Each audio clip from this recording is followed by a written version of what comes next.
Hello and welcome to Wagner's Tech Talk. Today we're going to take a look at the world's smallest Atari 2600 by Super Impulse. Let's check it out.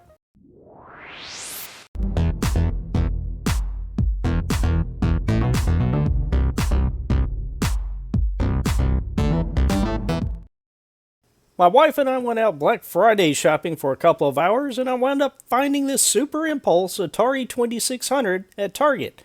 It was around $19.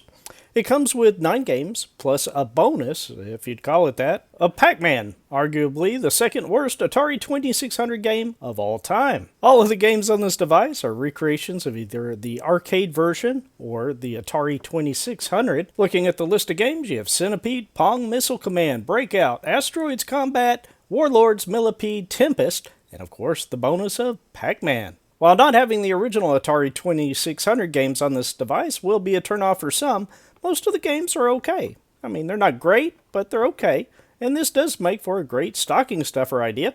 When we get to the gameplay segment, I'll also show you a few snippets of the true Atari 2600 version in the lower left to provide a comparison. Let's go ahead and get it out of the packaging here, and it's pretty cool. Little TV, I love the wood paneling on the back. And Glenn, please turn your head because I'm tearing into this thing. There we go. There's the little TV with the rabbit ears on top. Looking at the bottom, there are legs for the TV, and it looks pretty close to the TV we had back in the early 80s. And while we're at it, we'll go ahead and pull this little thing out in order to enable the battery and turn it on. And looky here. It's kind of a vertical screen, and the screen pulls out to give you a better viewing angle. Pretty cool idea. And here's the console itself. These little switches don't actually do anything except for the one in the middle, this red button. That's your power. And it does look like a little Atari 2600. It's kind of impressive. Attached to the same cord is this little faux RF modulator.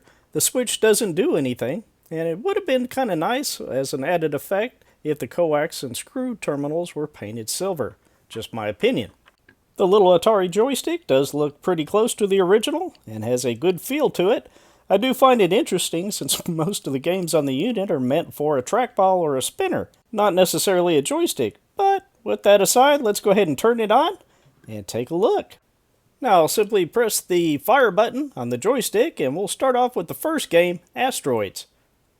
Some of the games actually do save your high score, which I suspect it'll probably wipe them out when you change the batteries. As you can tell, this looks more like the arcade version rather than the Atari 2600 version of Asteroids. But it's not at all a bad port. It's actually rather fun. Next, we'll move on to Breakouts. Not sure why they added the S to the end. Maybe it's for slow, because it's excruciatingly slow. And with that, I'm going to speed up the video.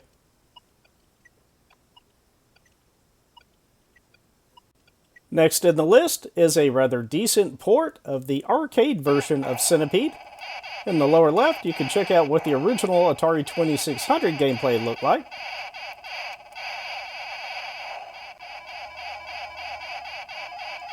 The frame rate is obviously rather slow, but it still plays okay. Next, we'll move on to Combat, and this one's rather unique to this device. There are a number of options that allow you to adjust the difficulty, the tank visibility, missile guidance, and whether or not you want to ricochet, and the playfield selection. Now we'll go ahead and start the game. It is a bit hard to see what's going on the screen, but I'm the character on the right, which is the black tank, or bluish tank. Another interesting tidbit about this particular port is that you can play a one-player game, which obviously you only have one joystick, so it makes sense that they would add that. The original Atari 2600 version actually required 2 people to play. The fact that it has a little bit of AI going on here makes it very interesting to me. Now we'll move on to the next arcade port of Millipede on this Atari 2600. And in the lower left, once again, that's what the original game looked like.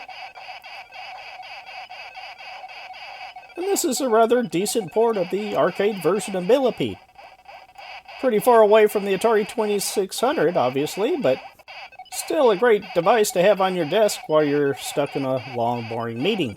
Not that that ever happens, right? And the next game in the list is Missile Command. And this is a pretty fun port, I have to admit. I actually enjoyed playing this.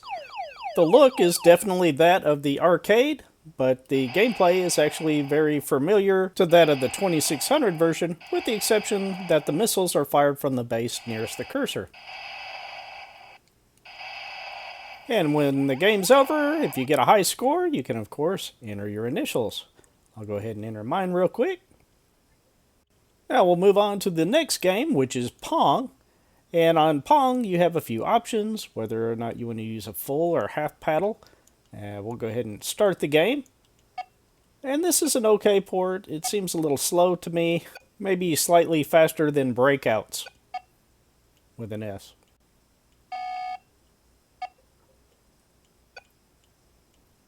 Now we'll move on to the next game, which is Tempest. And I was actually impressed with this one. I mean, again, it's not the 2600 version, but that doesn't mean it's bad. I mean, it is a pretty fun game. But speaking of bad, there is a bad prototype of the Atari 2600 version of Tempest, and I'm kind of glad it never officially got released.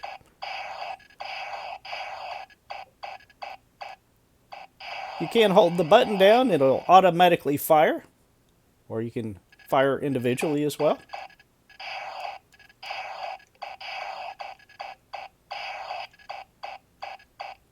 And now we'll move on to the next game, which is Warlords. And this is a game I've been playing a lot on my AtGames Legends Ultimate. It is a lot of fun. This is again an arcade port, which was originally intended to be used with a spinner, but the joystick does work out okay for this particular game.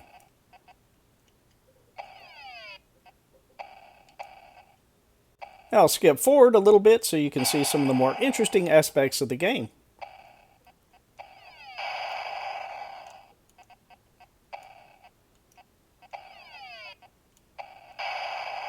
Whoops. Alright, now for the bonus. Pac-Man. I remember getting a call back in the early 80s from our friends that actually got this game. And it was brand new. Everyone was excited to try it out. We all rushed over to go see it. And we all just stared at each other going, this isn't Pac-Man. Whoever the developer was for this port did a great job porting this bad port of Pac-Man. There are a few more things I want to show you. If you hold down the power button on the Atari 2600, you can power off the device.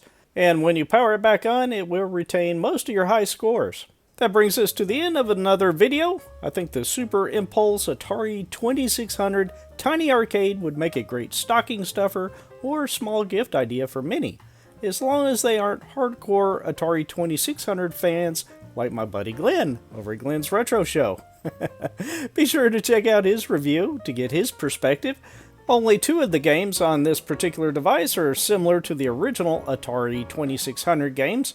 Those are Combat and Pac-Man. The AI in Combat does make it a unique and fun version of the game.